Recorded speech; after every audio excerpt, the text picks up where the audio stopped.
Good evening on this Friday, 4th of March, and welcome to Sports Unplugged. It's myself and Luke tonight. Chris still ain't feeling too clever, but Luke is, the thing is, Luke is going to be joining us now on a permanent basis on a Friday night. So welcome to yourself, Luke. How are you? I'm doing great, thank you. It's a massive thank you to everyone at the Daytrippers for letting me be to being a regular on the show. Mate, it's our pleasure. You've been absolutely fantastic. All the shows I've been watching you on. So Yeah. more than welcome. You more than earned the spot. Look, there's a lot to cover this weekend. Obviously, you got UFC 272. We've got a full Premier League. But the only place to really start is with the sad passing of Shane Warne, 52 years old. I mean, look, you weren't into cricket. You're not into cricket, and that's, understand it. But I suppose the best analogy I could put it to someone who isn't into cricket would be Diego Maradona status. Wow. That would be the equivalent in cricket terms to what Shane Warne was to the cricketing world. I mean, he's in Wisden's top 5 cricketers of the 20th century. Arguably, I would say the best bowler in Test cricket ever. I mean, 52 is no age, but 52 with so much to give and so much in his future. It's really sad. I mean, he was a genius on the pitch. He was a gentleman off it, played hard, typical Australian, played hard, party hard. Yeah. But very straight. And apparently brilliant with his time for younger players coming through as well.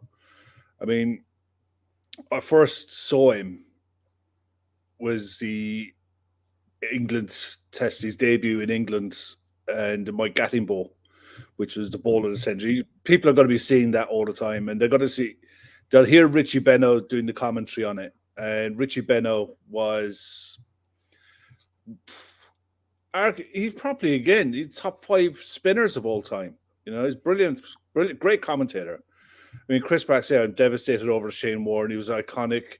He was the reason I got into cricket. Me too. I mean, I was 19, I suppose, when that test match came on, and I seen him bowl that ball, and I was like, what the hell just happened?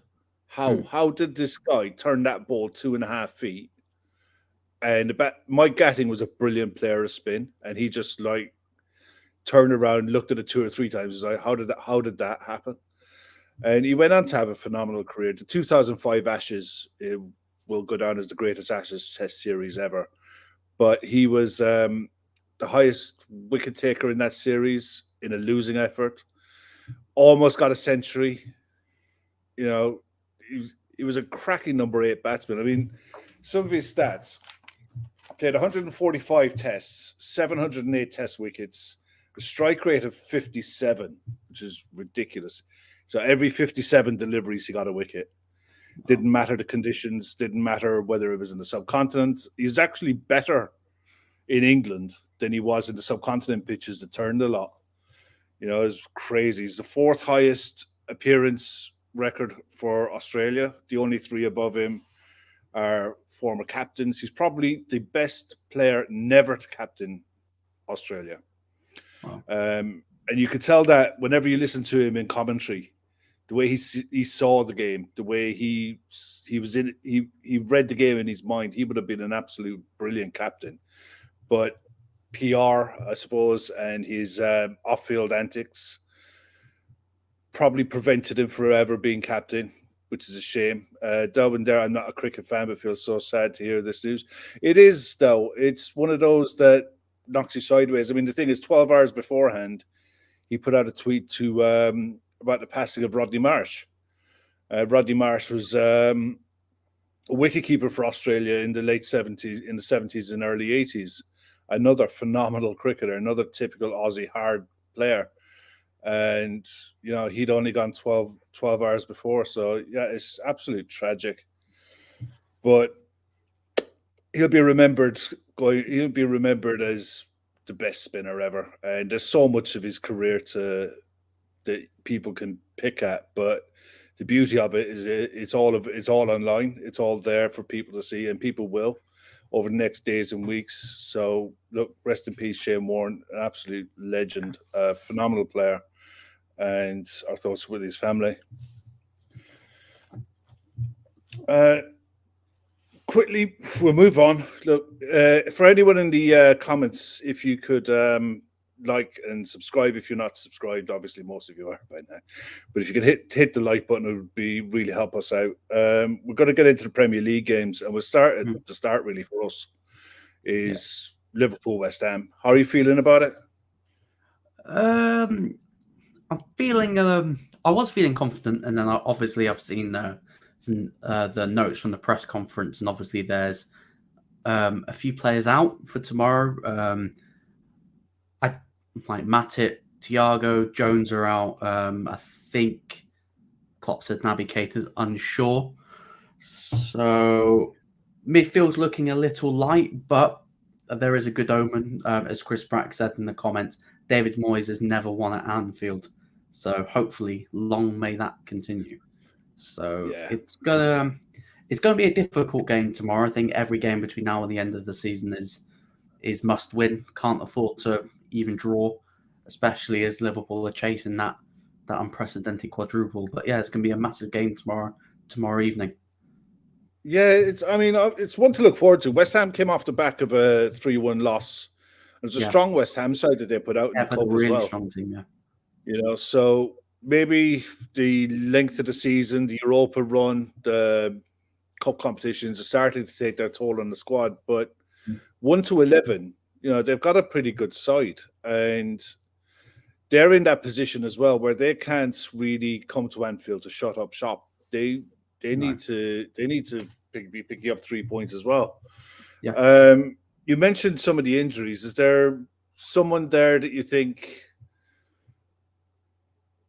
you know, if you're predicting, say you're going on 1-11, anyone that you think, right, well, he's playing out of his skin, he deserves in, or would you go with tried and trusted? Because most people are thinking that the 11 tomorrow pretty much picks itself.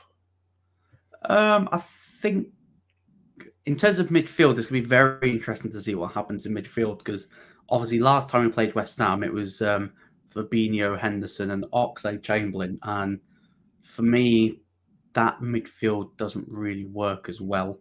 I think the couple of times that Liverpool have dropped points, that has been the midfield, and there's not really been a lot of control. So I do feel like that Harvey Elliott may get that start in midfield tomorrow with Henderson and Fabinho.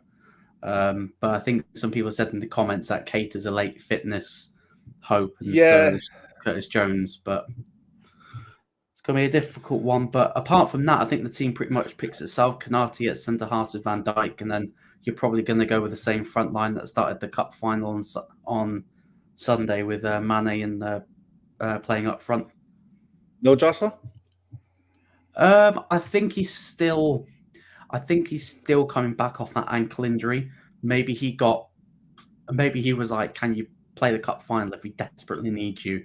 And he's probably taking a little bit of time. It wouldn't surprise me if he starts on Tuesday against Inter, but I don't think he'll start tomorrow. I think he'll come off the bench, get more minutes in the legs. Yeah, it's Red Steve there. Shane Curtis got injured. He grabbed his opportunity to shine against Norwich. Yeah, absolutely. Again, he's another one. Klopp took him off as a precaution, so maybe it's one to watch out for in the lineups with that one. Laura Duffy, Moy said, Souček is a concern. Fredericks and Masuaku are out. Yarmolenko is still on compassionate leave. Yeah, look. Yeah. I mean, there's going to be a show of support from all Premier League clubs tomorrow for the people of Ukraine. And I think everyone is going to be getting behind that, all clubs. And so much so that some countries have decided not to broadcast Premier League games this weekend, which is a bit strange. Yeah. But that's on them. This is not a show to, where people, picking side, either or kind of. There's plenty of conflicts around the world. But this one, the Premier League have decided to show support. and it's a show that will get around the world because these games are broadcast around the world. So Yeah. it's important that the league gets behind it. And I think they will. But for us, I could see Harvey Elliott coming in on the right side of the midfield three. It will push Henderson out into the left. Yeah, which is his not best position. his ideal position. But Harvey is shown more than enough for me since he's come back from injury. He's quick feet. He needs to work on his reading of the game going the other way, and he'll be tested. West Ham are a decent side going forward. Good physical team as well for him. Yeah. I mean, look, I thought I put this together for a West Ham 11. You tell me. I think they'll go Fabianski in goal. Yeah. I think Johnson, Dawson, Zuma, and Cresswell at the back. Yeah. Souček and Rice holding. Bowen on the right, Lanzini through the middle, Fornals, and Mikel Antonio up front. Yeah. I mean, that's an 11 that can give most sides in the league trouble if you're not on it. So, I was glad with the cup that the hangover was, because you can often get when you win a cup, you can often get a hangover from that. And, we played pretty well in the Norris game. The reserve, it's almost like the second 11 did. Is there anyone from that 11 that you think, did themselves no harm and could be in with a shout? I would have said Curtis Jones before he got taken off, because I thought he was really taking that opportunity with both hands, especially after not making the squad for the cup final. He could have easily had his head down. He could have easily just moped around the pitch, feeling sorry for himself. But I think he took that opportunity well with both hands. I thought Joe Gomez did really well in that game, especially this season. He's had a few up and down performances on his way back from injury. So it was really good for him to get a really solid game under his belt. I'm trying to think about who else had a really good game. I think Taki Minamino did really well. And I think Taki's, I'm wondering if we'll see a unfortunate. change of formation maybe to try and fit Taki in. Yeah, it's not that kind of player, is he? Yeah. Unfortunately for him. Good evening, Daz. Daz in the house. If you aren't subscribed to Daz channel already, get over to Daz TV on YouTube and subscribe to Daz. Good evening, everyone. Big weekend ahead. A long way to go, but we will take some stopping. You're damn right. And the thing is, the beauty of all of this is it's in our hands. Yeah. I pretty much went with the same 11 as what you picked. But I would start Jota. I'd leave Sadio out. Mainly so. Gareth Mac said there in the comments tonight that Inter won 5-0 tonight. I don't know who they were playing, but it's not a foregone conclusion. I mean, it'll take some side to come and beat us by more than 2 at Anfield. Yeah. You expect to go through. But again, it's momentum, and you need to be churning out wins and churning out results and performances from here on in.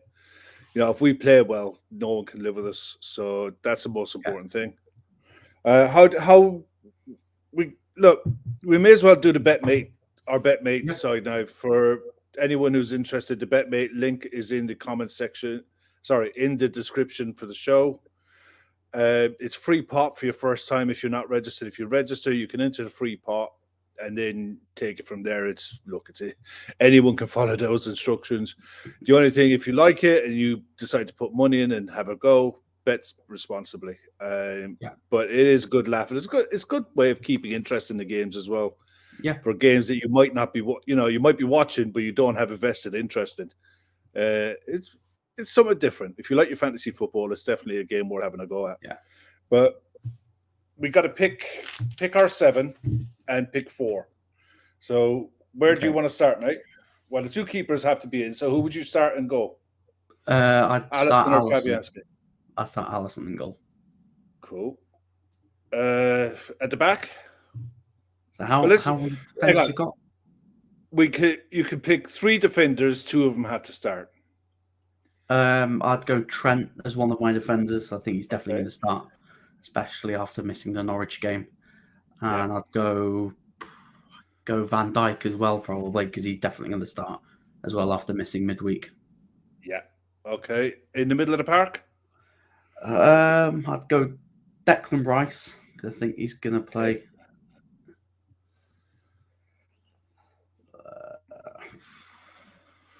Fabinho. Fabulous. Nah, can we have another midfielder as well, or? Yeah, you can, but he'll be on the bench. And I'd go Pablo Fornals on the bench because the last few games against Liverpool, he always pops up with something. So having him on the bench is probably a sensible decision. Okay. And up front? Salah. Definitely Salah. Yeah. Salah and Mane. I'd stick both of them up front. So you think Mane starts? Yeah, I think he starts, yeah. Okay, cool. And who would your sub forward be? Just in case Sadio doesn't start. Just Mikel Antonio, because he's definitely going to start for West Ham. Yeah. Okay. And your backup defender? Backup defender, Aaron Cresswell. Because he does West Ham set pieces. Yeah, fair point. And vice captain and captain? Captain Salah, vice captain Trent. Good show. Well, this is all on you. So when we find out, when we come back next week, it's going to be the Luke show. It's either going to be Luke show or the Mo show. If it all goes wrong, I can take the blame. Don't worry. Yeah. No bother. But predictions. How do you see the game going? I think it's going to be a difficult game. I don't think it's going to be a walkover. I think it's going to be a tight game. But I think if we get the first goal, I think it'll be 3-1. 3-1. Good show. Okay. I think having Konate at the back might actually be a blessing. That physicality against Mikel Antonio. And goal scorers? I'd go Salah. I'll go Zuma for West Ham. And then I'm going to go Jota and Van Dijk. Okay, Chris cool. just had the goal score.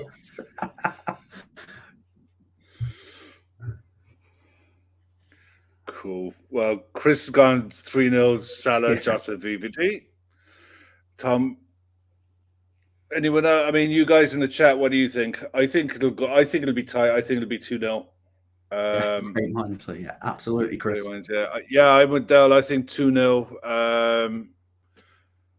I could see Jota bagging one, and I could definitely see Harvey Elliott getting on the score sheet as well. Yeah, Richard Lefebvre, 3-1-2, Salah, Jota, and Fabinho. Najib, close 2-0 win. Yeah, it's gonna be really close. Salah hat trick tomorrow. I like Barry. Barry's good shout with these. Salah hat trick. Yeah, Salah's needs. I don't know if it's a case of lacking a bit of form up front or a bit of luck, but he's definitely due one. You know? Yeah, he scored against Leeds. Yeah, but he's got 2 penalties against Leeds. In fairness, everyone was scoring against Leeds. Yeah, that's what the sector was. You know what I mean? It's Leeds. Yeah. Red Steve 6-0, or Allison 7-0. Fair enough. Look, I mean, the 3-1 aside at Southampton. Sam Tandy 1-0, Salah last minute winner, got the feeling.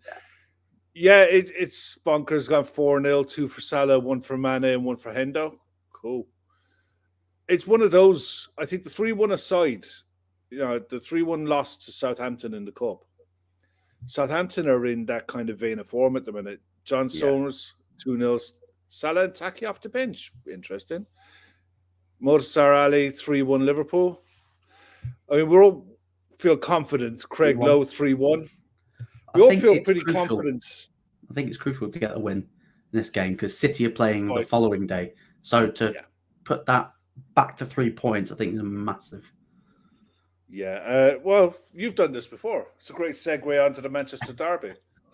Yep. I mean, look, for what it's worth, I think we win. I don't think it'll be easy, but I think we've more than enough to beat them. Yeah. Chris Pratt, Salah v West Ham 9-9. Wow, did not know that. There you go. Knowledge is the bomb. Yeah. But the Manchester derby, for all of our fun and games of scoring goals, Man City are struggling in front of goal lately. Yeah.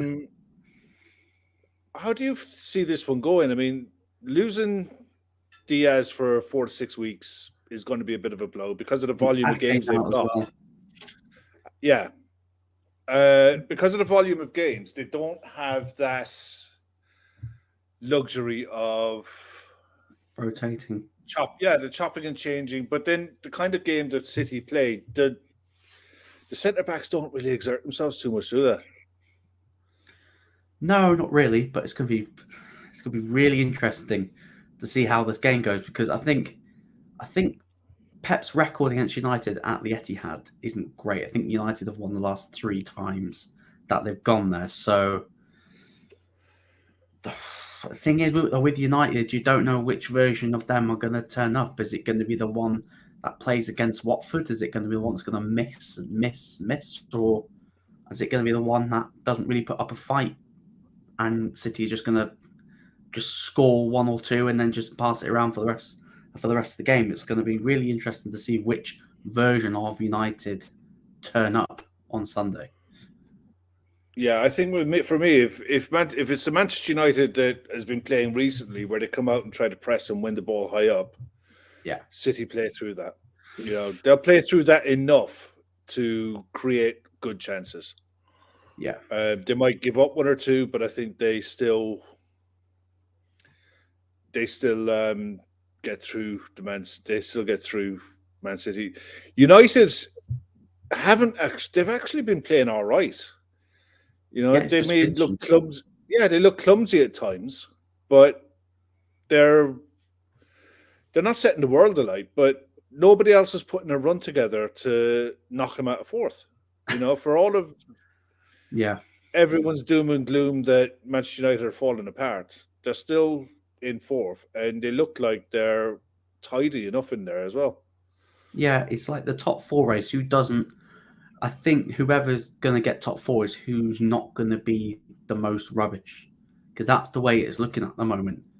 It seems like no one wants top 4, which is really it's odd, but no one wants top 4 by the looks of it, because I think Spurs, Arsenal, United, West Ham are all doing their best to give top 4 to one of the others, and it's really interesting. I think since Rangnick's come in, I think United have created more chances than any other Premier League side, which shows that finishing has been a massive concern. And the thing is, if they'd have only signed a world-class striker in the summer who was going to score them 30, 40, 50 goals... Oh, sorry. I think they did, didn't they? Well, that was the illusion that we were sold in the summer. You know, when you look at people's predictions in August for who's going to do what, you know, and as Chris said there, don't forget Tottenham and Arsenal, Kev. They'll put a... No, yeah. All right. Let's just leave that one alone as well. Yeah, I still think City probably win out 2-0, but United have the tools to hurt that City side because they have pace up front, depending on how they play with either if they play Ronaldo or if they might play Cavani. Because I'd imagine City's back pairing or their back 4 will most likely be Kyle Walker, Cancelo will play at left back. Yeah. You'll have Laporte and probably John Stones. Yeah. So while they have pace with Walker, Langer and Sancho. Yeah, Jonathan there, pace Ronaldo. No, Ronaldo doesn't have pace, but Ronaldo is very good at getting into positions. Yeah. But United do have pace in Elanga, Rashford, Sancho. Bruno Fernandes is quick with his feet. He's quick with the ball in his head as well. they have the ability to be able to get at City if they're brave on getting through the press. It's a case of if Maguire can stay error free, which odds are he won't, he'll do something That's a tough stupid. task in itself. Or does he play him? Does he play a back five? I With think Maguire did not. I think Maguire was on the bench for the last game for United. It was Varane and Lindelof at the back. yeah, Nice last game. Would it be a case that if United played a back five with Telles and maybe I wouldn't say Wan-Bissaka, but Dalot if he's available, and then play Lindelof, Varane, and Maguire in a back three? I'd probably say, yeah, possibly. You could possibly fit Luke Shaw on that left-hand side of a back three, like he did at certain points under Ollie. He did okay there, but it's going to be difficult for United because they need to win this game as well for top four, and City need to win this game to keep that gap. Yeah, Red Steve, Maguire not starting is key to our success. It's quite possible, yeah. I mean, the thing is, you got to hope. Look, the way I look at it, I think City will probably beat them. United have a threat, so we'll have to wait and see. United can sit back because City would eat them alive. Can't do a back five. Yeah, Alison, that's a fair point, but in fairness, you got to look at what United have in the centre of the park. Is it a case that United have enough grit in the middle to be able to play with the back four and attack with freedom? I don't know if they have or not. Oh, sorry about that. That's all right. Laszlo, there, lots of talk about Maguire going in the summer. Yeah, I've seen a bit of that. I've got a few mates who are Man United fans. I think the problem they're going to have come this summer is shifting players like that on. And why would he leave if he's on huge wages? And who can match it? You know, this is the problem that a lot of clubs have when they sign players to big, huge contracts and long contracts at that. Is if it comes to a case where you want to get them out the door, one, they're not keen, and two, nobody in their right mind wants Man United seconds. You know, and the ones who would be in that kind of market already have better players. You know, and the ones aspiring to get into that market can't afford them. Well, you think about Newcastle. Rocking a hard play. Maybe Newcastle in the summer, but would Newcastle fans swap Maguire with Dan Burn, who's done really well since signing from Brighton? Local lad as well, yeah. A local lad. So it's going to be really interesting to see who's willing to pay even 40, because they've got a huge United summer. Forget getting their money back. They're going to have to sell them at a loss, but it's how much of a loss they're willing to sell. They've got a huge summer coming. How do you see this one going? I think I'm just going to go 2-0 City. And then if United pull off a draw, I'll be pleasantly surprised.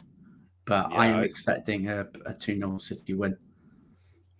I think United will score.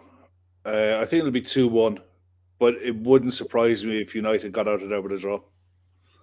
Yeah, it's local derbies as well. It's one of those. Anything can happen in these games, and United don't have a bad record against City. No. You know, so Chris Pratt gone for City 1, Man United 2, Stones' own goal to win it. I hope so, Chris. I hope so. That'd be funny. It would be interesting to say the least. Yeah, Rashford is awful now. Yeah, you're right. He's almost fallen off a cliff, hasn't he, Marcus Rashford? Fallen off a cliff. You know, it's in the last 12 months, he's just gone. For me, he should have never gone to the Euros. Should have never gone to the Euros.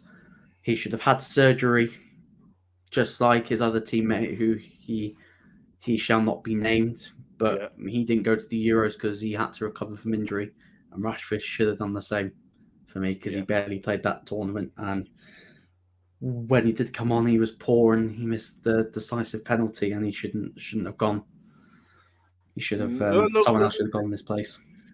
Jonathan's gone for a 1-1 draw. Tom Bowling United 3-1. Sancho to finally show up. 1 goal, 2 assists. Yeah, you need to have a wirewool bat for predicting United to win in this game, because it's like once in a blue moon and you have to do it, but it just feels all kinds of wrong when you're doing it. You thinking Pep doesn't overthink this one? No, United aren't good enough to overthink it.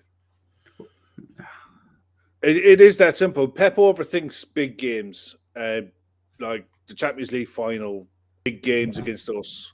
Well, if you think about it, the last 3 derbies at the Etihad, he's not won. He's not beaten United, so that is a game that he does tend to overthink a little bit. But it's not Ollie in charge anymore, so I can't. It will be interesting. I mean, look, we're all going to be glued to it, no matter what. But the weekend starts tomorrow. Yes. The first game is BT Sport, Leicester v Leeds. And Jesse March's first game in charge at Leeds. Now, did you think Leeds getting rid of Bielsa was the right decision? I don't know, because there was rumours that the Leeds board was talking to Jesse Marsh 8 days before he got sacked. So it sort of shows that they've been thinking about getting rid of him. And if that's the case, why haven't they done that before the January transfer window, to let Jesse Marsh come in, get his own players in? So I think they have missed the trick there. I think it was the right decision. I think Leeds was sinking like stone. They were heading straight towards the Championship. Whether or not Jesse Marsh is the right guy, that's only time will tell with that. I don't think it was the right decision, to be honest. You've just replaced a really attacking manager with another really attacking manager. So it's going to be really difficult for them to really stop that rot.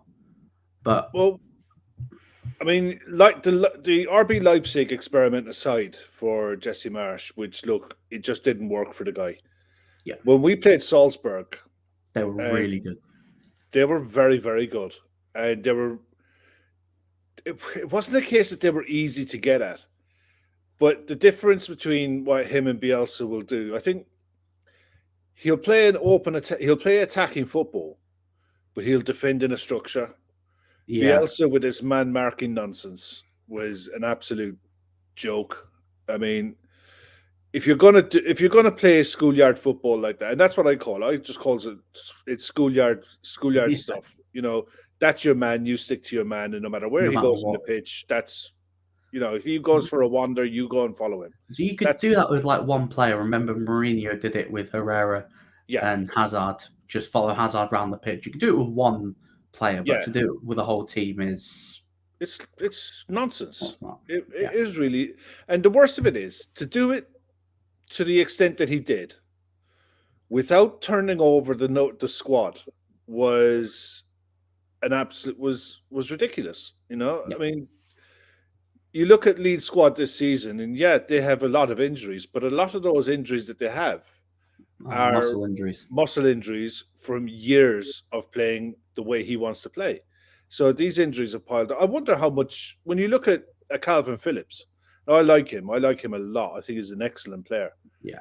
But 3 years of Bielsa football, how much has that aged him? How much has that taken out of him that when he does come back, we haven't a clue what kind of player he's going to be. Yeah. What he's going to be like. I think he's back for this game. I'm not too sure whether or not he's back, but I know him and Patrick Bamford have returned to training. So whether or not they're going to be available for this game, they might make the bench. But I think the things that I've heard from bits of Jesse Marsh's first press conference, there's going to be no man-to-man marking, and there's going to be no man-to-man marking from corners either. So, and I think one of the main things he said was like, we're not going to get beaten in the transition. So you're going to change that, which I think is key, because Leeds were getting torn apart in the transition. Just look at the Spurs game, the Liverpool game. and the United games, the amount of times that, like, look at one of the Fernandes goals, Lindelof is strolling through that midfield unmarked. Yeah. So I think, but that was the overload, and it's the same with Joel Matip. Joel Matip went for a run, and nobody followed him all the way. But that's the fall down on that system. Yeah. And I think Leeds had to sack him because he refused to change. The thing is, he did change. Remember back end of last season where he tightened up, and then this season he just seemed to open up again, which made no sense because I thought he found the formula at the back end of last season, especially when we went there to Ellen Road after the whole Super League debacle. They really defended well and nicked the point. I just don't know why he went back to the murder ball philosophy this season, especially with barely any transfers this summer. That's what I don't get. I mean, the thing is, he did it with Chile, and you can do it with Chile because of the players that they had. You had Arturo Vidal, you had Alexis Sanchez. You had proper players at the peak of their career. But he played in a three. You had Gary Medel, who was a central midfielder at Swansea, and he played him in the middle of a back three. I think he played for Cardiff. Cardiff, sorry. Cardiff when they got promoted, yeah. But, he played a 3-5-2, and it was really, really good. And it worked it worked for a while. But that's fine when you're only playing 10 games, 12 games in a year. Yeah. When you're playing the Premier League, you're playing 38 intense games. You're playing cup games. I mean, in the Championship, it was worse. 46 games in a season. And fine. He got them promoted. That COVID break probably helped with their promotion push. Because the season before, the reason why they didn't go up is because the legs fell off because of playing that philosophy. So that break probably helped. The thing is, how do you see Leicester going into this? Because Leicester... Brendan. We don't know. I mean, Leicester home, they're mid-table side. You don't know what you're going to get with them. So in some ways for Leeds, it might be a blessing. I think Vardy's back for Leicester, which is a massive plus for them. Maddison available as well. So Maddison's been playing well over the past few weeks. He's really come back into some form after having I think he had the hip problem with his hip. Yeah, and that's one of those injuries. We've seen it with Thiago. It's a painful one, and it's a niggly one as well. Yeah, it's nothing but rest and physio that is going to... I mean, I could see goals in this. And I went for a 3-2 to Leicester. I was going to go with a 3-3. Yeah, it could easily be 3-3. It could be 3-2 the other way. Yeah. But I think it's going to be an absolute madden. I'm looking forward to seeing what Marsh sets up like and whether Leeds can fall into a structure, because a lot of the players, fine, they play that way with Bielsa, but they also play international football where they play, in normal systems. Chris going for a 5-5. More structured systems, so it's not beyond the realms of possibility that this could be a blessing for Leeds. Whether it keeps them safe or not, I don't know. Reclaim going 0-0. No. Laura Duffy Pereira and Maddison are doubts. I think Pereira is a very good fullback, to be fair. Yeah, I think since his leg break, he's really struggled since that leg break. Yeah, but he's been picking up more injuries. Yeah, a lot of the problem I think Leicester have is they're trying to get players back and they're not giving them enough time to bed in. It's just the catch-22 situation that they're in at the minute. It is the history of the Brendan. Yeah. Injury. I see goals, and it'll be a good way. I mean, look, we'll skip through some of the other games. Villa, Southampton. I think the Southampton aren't in any way consistent, but if they're on it at all, they'll beat Villa 2-1, 3-1. Yeah, I think I saw a thing that Villa are open to offers for Ollie Watkins this summer, as Gerrard's not convinced of his quality. Yeah. So, but it depends on what Villa see themselves as for going forward for the next I 2 or think- 3 years? Well, I think obviously with Gerrard, he'll probably want to push towards the top 6. Yeah. And if that's the case, then Ollie Watkins is not going to be the main man to get you there. I I don't swear I've think. seen Watkins linked to Arsenal. So expect that deal to happen. Yeah, Laszlo, where's Brendan go next? Go on, throw your cap in the ring. Where does he go next? I thought he was going to go. I thought he was going to go to Leeds at the end of the season. I just had a funny feeling that if Leeds stayed up, then he would have gone to Leeds or something. But that's not going to happen. I'm not too sure. I think he'll take some time out of the game. I don't think he'll jump into a job straight away. I think he needs to take some time out. I think you're bang on. I think he's going to be one of those ones that automatically become an absolute brilliant manager when you don't see him for a while. Yeah, because when you see him in a TV studio for a few weeks and months, that means he wants a job. Yeah, no, I think he will. I think he'll end up back in TV, and I think I think he needs to go like abroad and look at other structures like Dortmund, like Leipzig. Like, look what David Moyes did. He went to study the Red Bull group. Yeah, like, just look at other philosophies, and that might improve his game. Yeah, I'm seeing there, Lazo. It's people say Spurs, Arsenal, or England. Southgate's going nowhere until after this World Cup, and I think he's signed an extension to take him further on than that.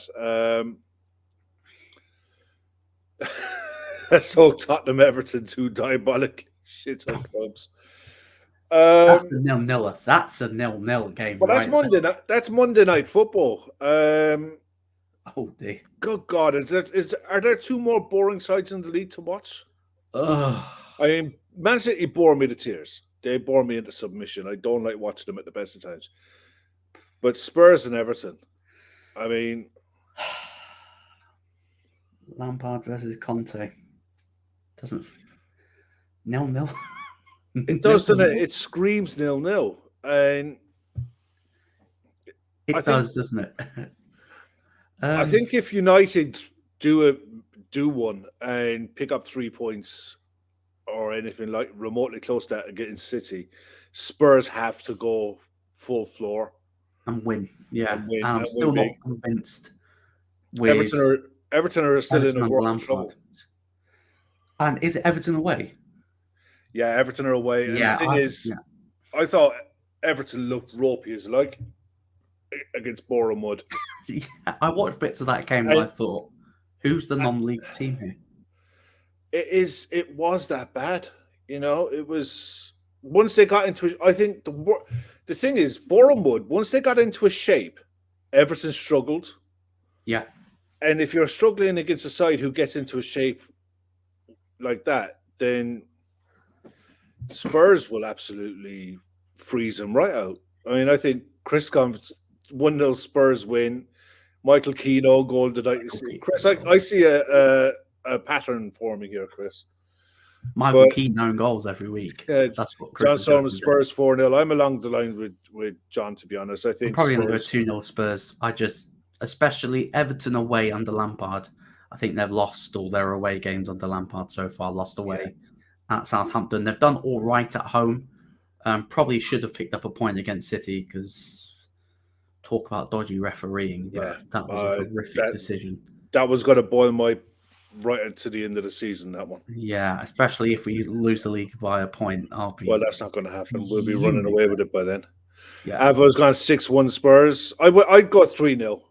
Del wins 2-1 Spurs. Bong wins 2-1 Spurs. Everton don't have any goal scorers. Calvert-Lewin's he's still out injured, and when he's not injured, he's doing front covers of fashion magazine. So I don't see it. Yeah, I agree with you. I don't see that Everton side have goals in them at all. I think they're in trouble, but they're lucky that Brentford are sinking quickly. Well, I mean, look at some of the other games. You got Burnley and Chelsea. That's going to be one for the purists. How do you see that one going? Bear in mind, I think Weghorst and one or two others in that Burnley side are capable of giving Chelsea a bit of a game. Cornet has been a good signing for them. I watched a bit of the Luton Chelsea game, and obviously, like they had was a strong lost enough the side, cheap didn't they, playing centre boys? back, but I don't know how much the news of Roman selling is going to affect the players, because it looked like that it did affect them a little bit against Luton. So I'm going to go with draw, or like a 1-1, just like it was at Stamford Bridge, because Yeah, Chelsea have still got that problem. They can't finish their chances at yeah, all. That Lukaku signing is looking more and more ridiculous every week that passes. yeah. Look, I think Chelsea win a 2-0. Richard's got 2-1 Everton. That's optimistic. Gotta love him, mate. He's in the chat Hey, almost if all the time. Everton Fair do play that, to you, mate. then watching that Conte post-match press conference is going to be Oh, you absolutely know that popcorn golden. gif? That popcorn gift, that's me. That'll Yeah, be yeah, me. That'll be me absolutely. watching that. Newcastle Brighton. This could be a proper game. This Yeah, this one will be a really good game because could Newcastle be. under Eddie Howe, I think, are unbeaten in 7. Yeah. Keeping He- clean sheets, which I never thought I'd associate Eddie Howe and clean sheets yeah. together. Well, it But looks like he's got Shar and Dan Dan Burn Burn, which is playing pretty solid. well. Which is Brighton, you solid. don't know. Brighton are one of those mercurial sides that could do anything. Richie said there, Dominic Calvert-Lewin training tomorrow, hopefully in the squad for Monday. Look, you need all the help you can get, Richie. To be fair, Yeah. it's one of them. I just think that if Spurs get ahead against Everton, Everton ain't coming back. Hmm. They don't have the stomach for it. But Brighton are on their day very, very good. Yeah. But I don't think a trip up to Newcastle for 3 o'clock on a Saturday is going to be their ideal thing. Plus, I think they're relatively safe. They're not really. They're in the position now. They're one of the few clubs in the position where you're not going to get into Europe, and you ain't going down. Yeah, definitely. So you've got players either playing for a move or looking at the summer holiday brochures. Yeah, I think Brighton do need a result. I think they've lost the last 3. Yeah, So they need a result. But Newcastle, Joel Linton in midfield, what a transformation yeah, that he's made under Eddie Howe's, keeping their new signing Bruno Guimaraes on the bench. But yeah. I want to see if he gets in because I think he's better than Shelby. And oh yeah, definitely, yeah. you know, if he's not going to get in after a month, then what the hell was the point? You know, is this kid just a statement signing? From League One that got brought in, lots of hype around, and he's not really settled in. Does that remind you of a certain midfielder that's gone back to Lyon that went that came to Spurs? Sounds very similar. Yeah, and it's one of those things that makes me very wary of signing players from Ligue 1. Yeah. Laura Duffy, Alan Maximin late fitness test. Look, he's one of those edge of your seat type players. Yeah. And if his finishing was anywhere near better, if his finishing was as good as his dribbling, yeah, then he would be up there, you know, as one of the best players in the league. But I could see a 2-2 in this one. I see a Desmond. Webster, a big miss for Brighton. Well, yeah, I think Brighton have struggled since letting Dan Burn go to Newcastle, to be honest. Maybe they should have got Nat Phillips because they've not looked solid at the back. So I'm probably going to go with a 2-0 Newcastle because Brighton have still got a problem of not finishing their chances either because they've picked up too many draws this season. So that's something that they'll need to address in the summer. Yeah. Norwich and Brentford. Look, if there was ever a 6-pointer, it's this one. And you could tell that Norwich had this game on their mind. Yes. Even at 1-0, you know, was it? Yeah. They took Pookie off and they were still in it. Rashitska off as well. It's like this game was on their mind. And Brentford have to come away from there with something. Maybe Christian Eriksen, maybe that signing might a bit of quality from a set piece. I don't know where is Ivan Toney fit for this game because I don't know. I think he picked up an injury and he's not been seen since, and I think that's a massive miss for Brentford as well. Yeah, I mean, the one thing with Brentford at the start of the season, for the first 7 or 8 games, whenever when they were up, Yeah, all up and pumped up about playing in the Premier League and what have you, they were high energy, and that energy's seems to gone. have come away from the 11. You know, I think that did coincide with their goalkeeper getting injured, yeah, that was a big one. which That was a was a big one. massive blow. I think Klopp described him as like a number 10 playing in goal, but Yeah, I his think since distribution is then, really good. yeah, he's back now. He's not really picked up form, but that's going to take time after his injury that he had. But Yeah. I don't know. This How do you, screams the 0-0. This screams a 0-0. Both teams can't score, but both teams love conceding goals. But I just yeah, can't see any of them taking a I chance. think Norwich get a win. I think they beat. I think they get a 2-1. I'm going to go with But 1-1. any result here, nothing would surprise me with this one. Wolves Palace. Wolves Palace. The last Palace game I predicted as a draw, I got absolutely mugged off because that was Crystal Palace Burnley. Or no, was that Crystal Palace Watford and Palace won 4-1? So I'm going to be very careful. And I'm going to pick a Crystal Palace win. Because I think Wolves resting their players against West Ham was a really odd decision, considering that the league is the only thing they've got left. Yeah. And that was really odd. The fact that they rotated 8 players against West Ham, which was theoretically a top 4 clash to try and Yeah. get into the top 4. I think the game against Arsenal, I think, took an awful lot out of Wolves. Yeah. That was high. That was a very intense game. And to lose it the way they did at the end, it was. I could see why he made the changes, but it was a weird one. Oh yes, Laura. Yeah, Crystal Palace win 2-1. Yeah, 2-1 Crystal Palace win. I think Wolves probably 1-0. I think they need to get. I think they're good against sides at their level. They keep clean sheets, and they're very good at nicking the odd game here and there. So yeah, I'd say 1-0. Watford Arsenal is the 2 o'clock game on Sunday. Watford did well against United. Arsenal are plodding along. They're not being convincing, but they're getting results, and especially in the business end of the season, it's not about how you play. It's all about the results, and they're picking up results. And I think Arsenal might just nick it again, 1-0.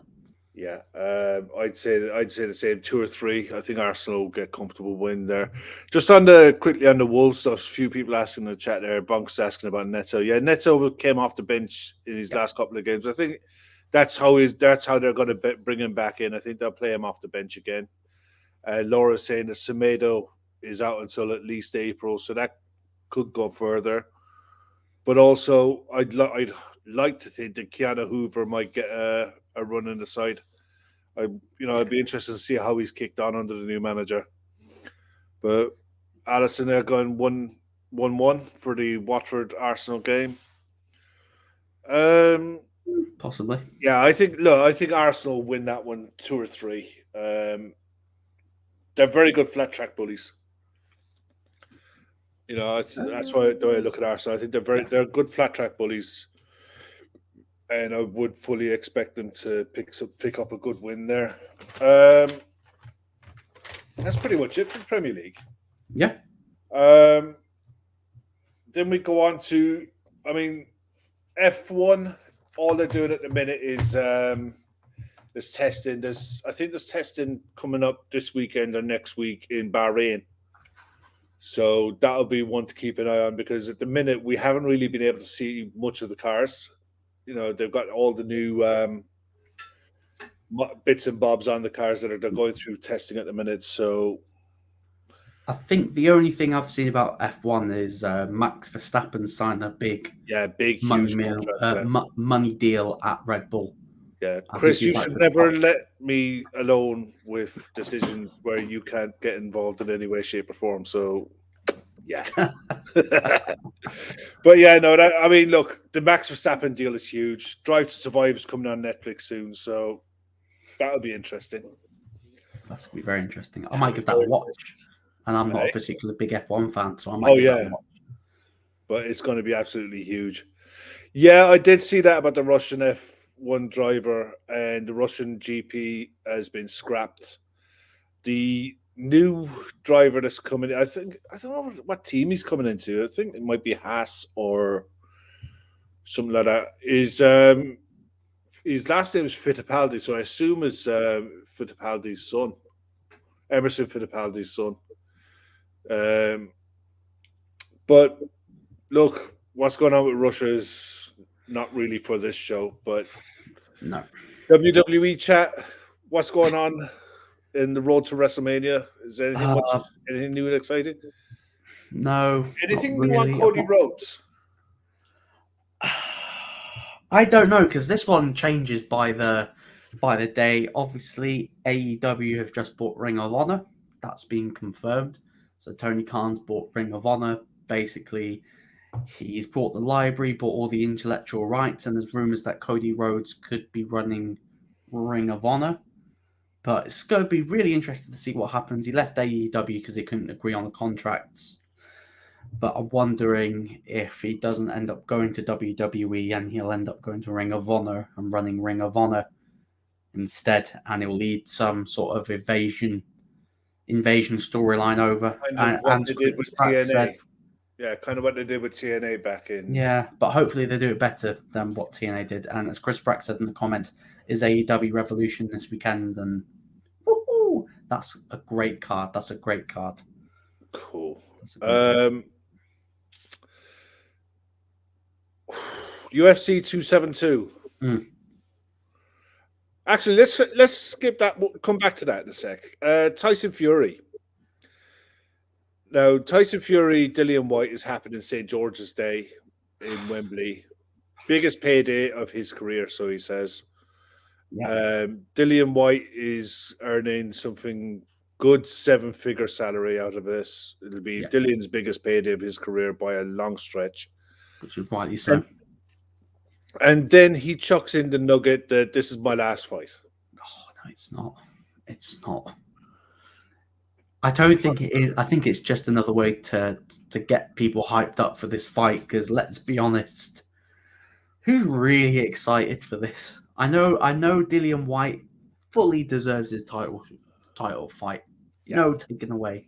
He's been screwed around by all the boxing government officials, and he definitely deserves this shot. But who really wants it? Because I want a unified bout. And obviously, Alexander Usyk, I don't know what's going to happen with him now, because obviously he's gone to Ukraine. He's gone back to Ukraine. So whether or not he relinquishes a belt, that's a whole other story. But I want to see Tyson Fury versus Usyk, because I want to see one champ. Yeah. One champ. Yeah. And I don't think Tyson Fury. I think Tyson wins this. I think he finishes him within 8 rounds. Yeah, I think he'll keep it going for as long as he wants to keep it going, because he is still the best heavyweight on the planet by quite a considerable distance.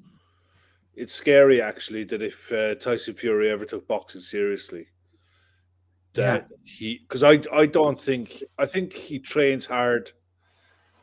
But I don't think he's ever been tested to his limits.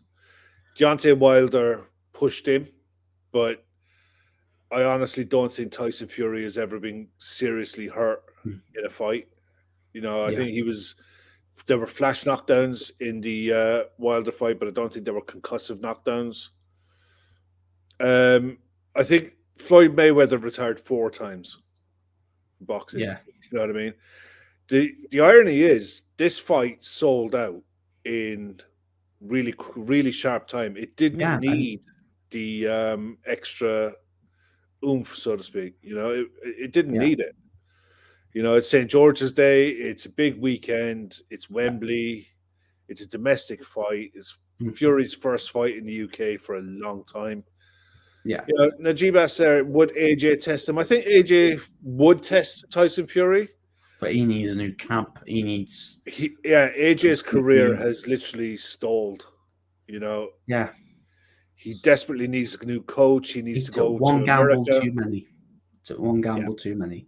He could have easily negotiated a way to not fight Usyk and wait for Fury, but he decided to fight Usyk. I'll beat the little cruiserweight that's coming up. You know? Yeah, I'll beat the little cruiserweight. That's who is a far better technical boxer than he is, and I don't think AJ has quite mentally gotten over being knocked out by Andy Ruiz.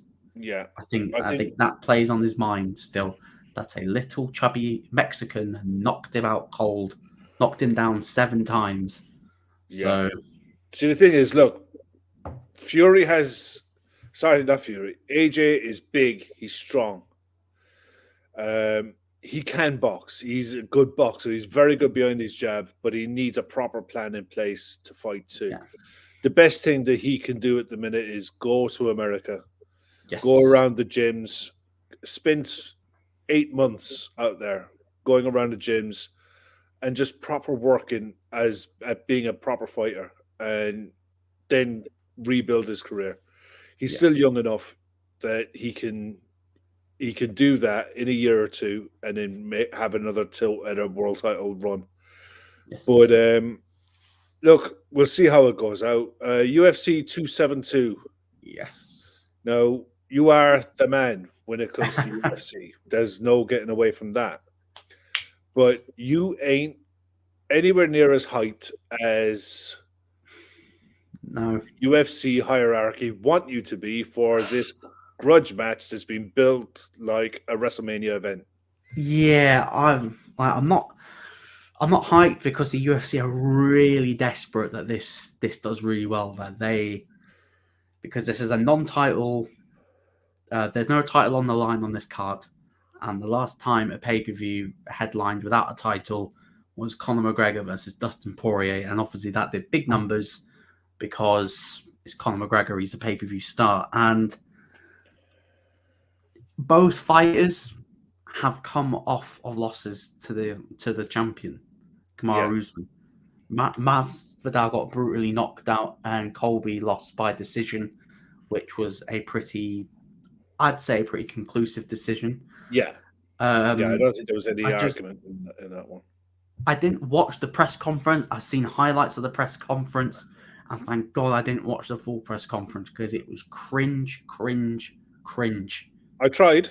I did try. I seen the first question, and I seen Covington argue with Morris, and I thought, you know what? Nah, this is not for me. Yeah, it's cringe, and I think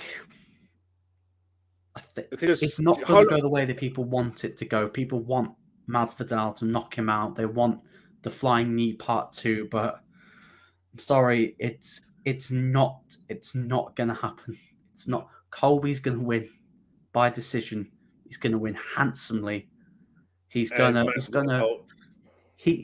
pretend he's going to strike, but he's going to wrestle him. He's going to pick him up and dump him on his back, and he's just going to keep him there.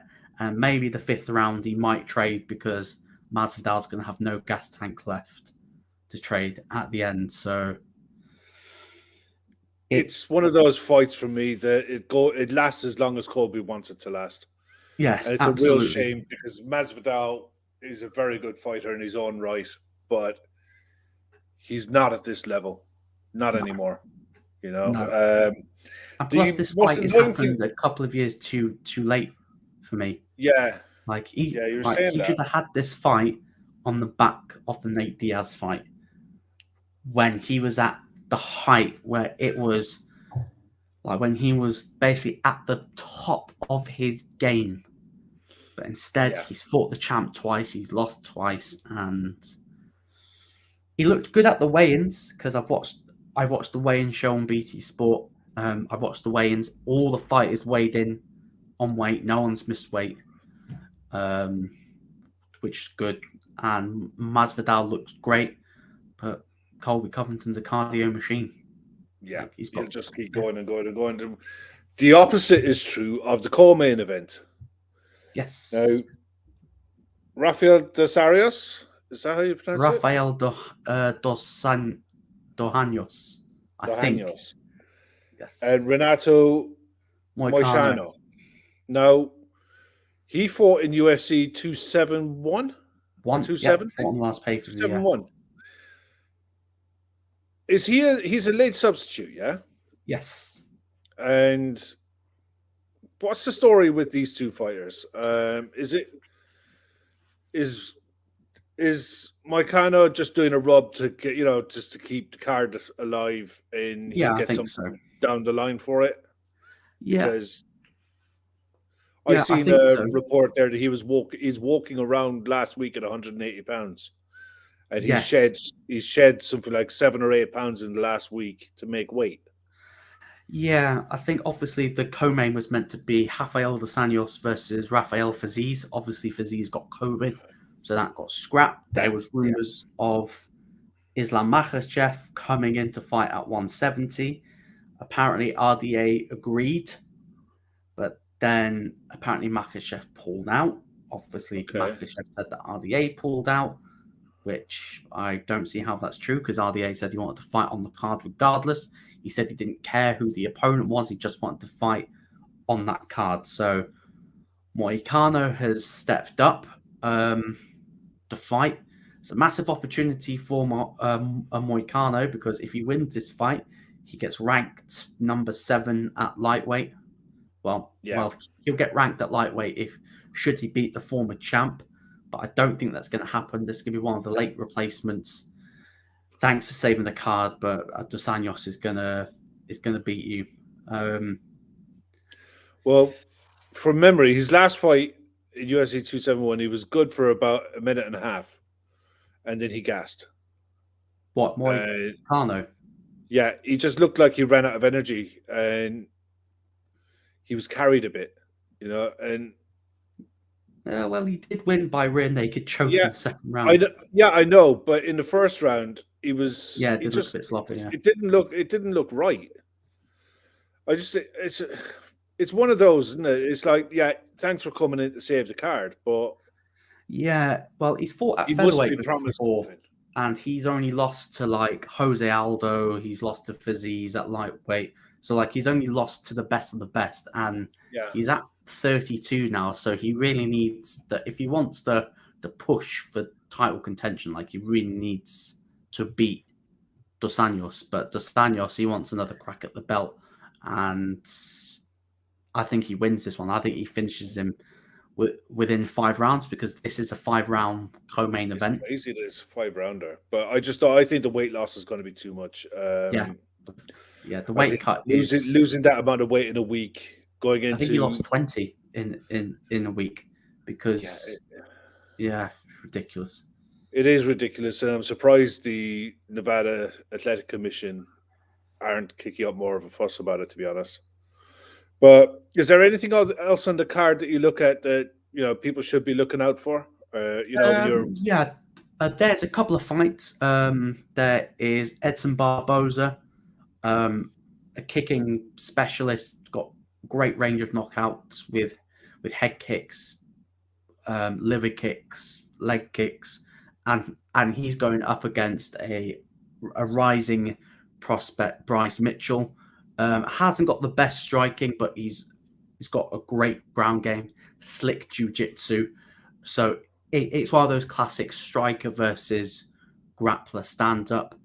If Bryce can somehow take Barboza down, then he's got then I back him to win, but he's got to somehow get out of the way of Edson Barboza's kicks, and that is really, really difficult to do. Is that on the main card or is that on the prelims? No, that's on the main card as well. I think there's another fight on the main card which I'm looking forward to. It's Kevin Holland's welterweight debut against Oliveira, which I think is really great. Kevin Holland fights at middleweight, but like he walks around at like 183 pounds, and he managed to cut he had a successful weight cut, weighed in at 170, looked great, didn't look like he drained himself. So I think 170 pounds for him, he's going to be a player at that division, because I think he's going to be strong. He's going to be strong at that division, because he really suffered at middleweight against Brunson, Vittori, because as soon as they got him on the mat, they used their body weight just to keep him down. But Holland has got knockout power. He did knock out Jacare from the bottom position, so he's definitely got power to be a problem at welterweight. Cool. Are you doing anything for the event yourselves? I think me and Callum are doing a watch along on his channel, Sanderson's Show. I'm not 100% sure. I just got to text him later just to confirm, but I think he mentioned it on Coppish tonight, so I think that's on for tomorrow. Brilliant. That's good. It's actually well worth watching the watch along with, the pictures on in the background, because the guys Callum and Luke know their stuff inside out, and any questions that you've got on the event or what's going on with the fighters, throw them into the chat and they'll engage with everyone on there. So you come away from the event a lot.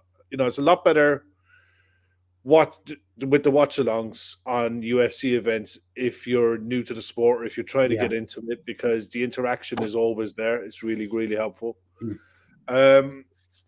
So one thing I wanted to say to you, right? And depending on how the draws go for the Champions League, assuming we go through, and assuming we go through in the FA Cup, check this one out, right? I spotted this on Twitter earlier on. I thought that's going to be nuts. We could end up with a situation, right, that we draw Man City in the Champions League. We could play them on the week of the 5th and 6th of April. My birthday. We played them in the Premier League on the 10th of April. Yep. We played the return leg on the 12th and 13th of April. Then we could draw them in the FA Cup and play them on the weekend of the 16th and 17th of April. And then after that, you got Manchester United in the Premier League on the 19th and 20th, finishing up with a league game against Everton on the 23rd and 24th of April. Could you imagine Pep? Could you imagine, like, I cannot believe this. I'm going to play Liverpool again. I'm going to play the Champions League again. I cannot believe. I've got to play Jurgen. I've got to play more. Sadio. Four times. It is unbelievable. It's unbelievable. I cannot do this no more. No sleepless nights for me. I cannot sleep. I just think of Jurgen. It would be. I mean, look. If it happened, and it went the way we wanted to, I mean, my God, talk about earning a quad the hard way. It would be epic, man. It would go down in history. Liverpool could do it the hard way. I mean, I know I've always said that Liverpool don't do things easy, but could you imagine? It would be so much fun. Hey, until it's impossible, it's still possible. I said it on the midweek fix. Until it's not possible, I still dream, because that's being a football fan.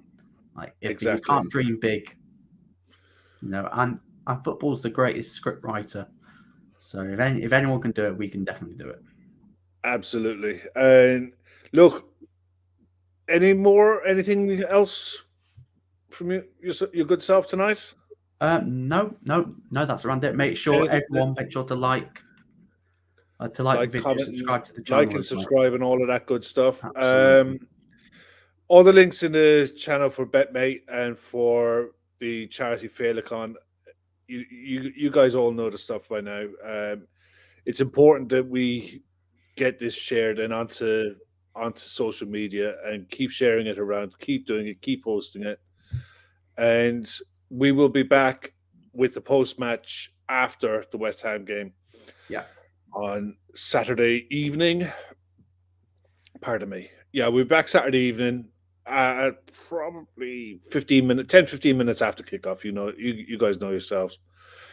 And on that note, thanks very much for joining us tonight. Luke, thank you very much. Yeah, pleasure.